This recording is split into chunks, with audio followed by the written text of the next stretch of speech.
Hello everyone, welcome back to my channel. This is Mayuri and हा माझा Konkan tour vlog part 6 आहे. आज सकाळी लवकर उठून गावाचा मस्त निरोप घेऊन म्हणजे माझ्या गावच्या घराला टाटा बाय बाय बोलून आम्ही सगळं आमचं सामान आवरून निघालो होतो. हा आमचा नेक्स्ट सफर चालू झालेला आहे. हा सफर आहे कोकण सफर. मला माझ्या काकांनी जिथे मी माझं स्टेकेशन बुक केलं होतं तिथे ड्रॉप केलं होतं, कारण माझे काका सुद्धा रत्नागिरीलाच राहतात आणि मी आता पुढे फिरणार पण रत्नागिरीच होते. रत्नागिरी स्टेशन पासून एकदम जवळ आहे हे लोकेशन जिथे मी माझं स्टेकेशन बुक केलं होतं. म्हणजे रत्नागिरी किंवा कोकण फिरायला येणार असाल तर तुम्ही सुद्धा ह्यांचं प्लेस आणि ह्यांचं होमस्टे नक्की चेक करू शकता. खूप छान आहे प्लेस आणि हे होम लाईक वाइब्स आहेत, म्हणजे घरासारखे वाइब्स आहेत. So you must check this place. त्या प्लेसचं नाव आहे Gayatri homestays and also known as Konkan Vastu. And या ब्युटिफुल होमस्टेचे डिटेल्स मी तुम्हाला वरती स्क्रीनवर आणि डिस्क्रिप्शन बॉक्समध्ये सुद्धा मेन्शन करेन. सो तुम्ही सुद्धा चेक इन करू शकता इथे. माणसं खरंच खूप छान आणि प्रेमळ आहेत. ती तुम्हाला अगदी घरच्यासारखे वाइब्स येतील, ही माझी गॅरंटी आहे. रूममध्ये येऊन फटफट रेडी होऊन आम्ही निघालो होतो आमच्या फर्स्ट लोकेशनला, जे आहे मार्लेश्वर मंदिर. शिवशंकराय नमः. हर हर महादेव. पुढील काही मिनिटात आपण मंदिराजवळ पोहोचूच. पण हा सगळा प्रवास मी एका कारने केला होता. कार बुक करून ठेवली होती मी. माझ्या मैत्रिणीच्या ओळखीचे आहेत हे दादा. सो मी त्यांच्याबरोबर बोलून वगैरे कार बुक करून घेतली होती. फॅमिली सोबत फिरणार असाल, स्वतःची ओन प्रायव्हेट कार वगैरे नसेल तर तुम्ही या दादांना नक्की कॉन्टॅक्ट करू शकता. त्यांचा नंबर सुद्धा मी मेन्शन करेन. सो तुम्ही त्यांच्याशी कॉन्टॅक्ट करा. ते तुम्हाला सगळं कोकण एकदम छान पद्धतीने फिरवतील. फायनली आपण पोहोचलोय मंदिराजवळ. मारळ गावामधील सगळ्यात जुनं मंदिर आहे हे शिवशंकराचं आणि मारळ गावचा ईश्वर म्हणूनच या मंदिराला नाव पडलेलं आहे मार्लेश्वर असं. सह्याद्रीच्या कुशीत वसलेलं आणि चारी बाजूंनी हिरवी गार अशी वनराई पसरलेलं सगळ्यात जागरूक मंदिर म्हणजेच आपलं मार्लेश्वर मंदिर आहे. मंदिराजवळ पोचायला एसटी बसेसची सुविधा सुद्धा आहे. तुम्ही एसटी बसेसने सुद्धा येऊ शकता. देवरूख वगैरे वरून गाड्या आहेत किंवा मग मुंबईवरून सुद्धा डायरेक्ट गाड्या असतील. तुम्ही चेक करा एकदा आणि मग या. मंदिराच्या पायथ्याजवळ बस आपल्याला ड्रॉप करते. तिथून पुढे अंदाजे 500-550 पायऱ्या असतील. अच्छा, तुम्ही जर प्लॅन करत असाल ना मार्लेश्वर तर माझ्यासारखी चूक करू नका. म्हणजे मी भर उन्हात चढायला चालू केलं होतं, कारण पहिले लांब जाणं होतं आणि मग पुढे बाकीचं सगळं फिरणं सुद्धा होतं म्हणून. पण जर तुम्हाला शक्य असेल तर तुम्ही इव्हिनिंगला वगैरे ट्राय करा, जरा ऊन सरत आलं की, किंवा मग अर्ली मॉर्निंग या. सो दॅट ऊन कमी असेल तर तुम्ही पटकन चढू शकता त्या पायऱ्या वगैरे आणि जास्त डिहायड्रेट होणार नाही. आता मी पोहोचले मंदिरामध्ये. सो चला आपण सगळे मंदिराचं दर्शन घेऊ. गुहेच्या आतमध्ये 2 स्वयंभू शिवपिंड आहेत, एक मार्लेश्वराची आणि एक मल्लिकार्जुनाची. मार्लेश्वर आणि मल्लिकार्जुन हे दोघं भाऊ असून मल्लिकार्जुन हे त्यांचे मोठे बंधू होते असं मानलं जातं.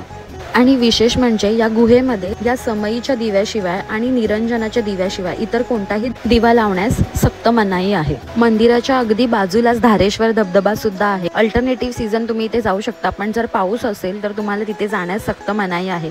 पण पावसात जर तुम्ही या मंदिराचं दर्शन केलं ना तर ह्या सगळ्या बाजूने असा धबधबा वाहत असतो आणि हे निसर्गरम्य वातावरण खरंच खूप एकदम मनमोहक करून टाकतं आपलं.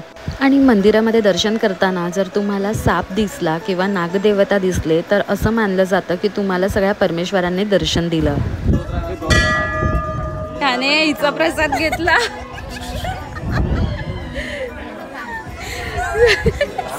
आणि या सगळ्या परिसरात माकडं सुद्धा आहेत. सो तुमचे फोन, वॉलेट्स वगैरे जरा जपून ठेवा. म्हणजे प्रसाद वगैरे खायला द्या त्यांना, काही हरकत नाही, पण तुमच्या मौल्यवान वस्तू तुमच्या बॅगमध्ये वगैरे जपून ठेवा.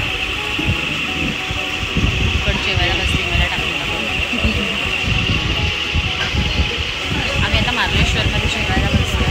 कसं जेवण ते पण फक्त 80 रुपीजमध्ये. एवढं अफोर्डेबल, एवढं सगळं जेवण आहे तुम्हाला.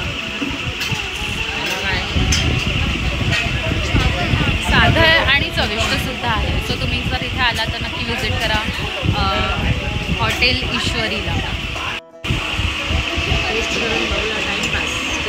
पाणी टेस्ट करतात का कोणी? माझी मम्मी पाणी पण टेस्ट करते बघा. हे हॉटेल ईश्वरी आहे. खूप हायजेनिक प्लेस आहे. मॅगी वगैरे सगळं मिळेल तुम्हाला इकडे.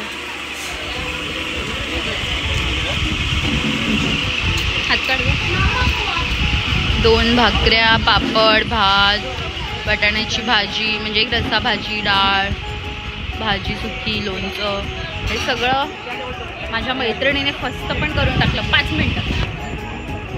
एवढी भूक लागलेली बिचारीला. 500 पायऱ्या सोडून भूक लागली. And the world's best couple, best cute couple in the town एकत्र जेवण करतायत एकदम लाडीगुडीने, कोणाची नजर न लागो ह्यांना. आणि मला जास्त भूक लागली नव्हती म्हणून मी आपलं फक्त मॅगीच खाल्ली होती. बाकी सगळ्यांनी प्रॉपर जेवण केलं होतं इकडे. तुम्ही इथे किती वर्षापासून आहे काका? काय ते? इथे किती वर्षापासून? 20 वर्ष. 20 वर्ष. हो. तुमचं नाव? बाळकृष्ण भैया. 80 रुपयामध्ये इतकं सगळं जेवण आपल्या मुंबईमध्ये तर आपल्याला अजिबात नाही मिळणार. सो एकदा तरी मार्लेश्वरला गेलात की हॉटेल ईश्वरीला मस्त जेवण करा. And it's show time guys. उतरता उतरता माझ्या मैत्रिणीला डान्स करावं असं वाटलं. सो बघा तिचा डान्स. हाय मेरी परम परम परम परम परम सुंदरी ह्याच गाण्यावर नाचते ती. पण ती अजिबात परम सुंदरी नाही आहे. एक नंबरची माकड तोंडाची आहे जी मला अजिबात आवडत नाही कारण ती माझी बेस्ट फ्रेंड आहे. असो जशी पण आहे माझी मैत्रीण आहे. आमचं दर्शन खूप छान झालं कारण आम्ही गेलो होतो तेव्हा अजिबात गर्दी नव्हती. पण मकर संक्रांतीला या मंदिरात खूप गर्दी असते कारण शिवशंकरांचा विवाह सोहळा त्या दिवशी पार पाडला जातो. सो तुम्ही सुद्धा लवकरच मार्लेश्वर देवस्थानाचे दर्शन घ्या कारण हे एक जागरूक देवस्थान आहे. That's it for today's video. Thank you so much for watching. Lots of love. भेटूयात नेक्स्ट व्लॉगमध्ये. Bye bye.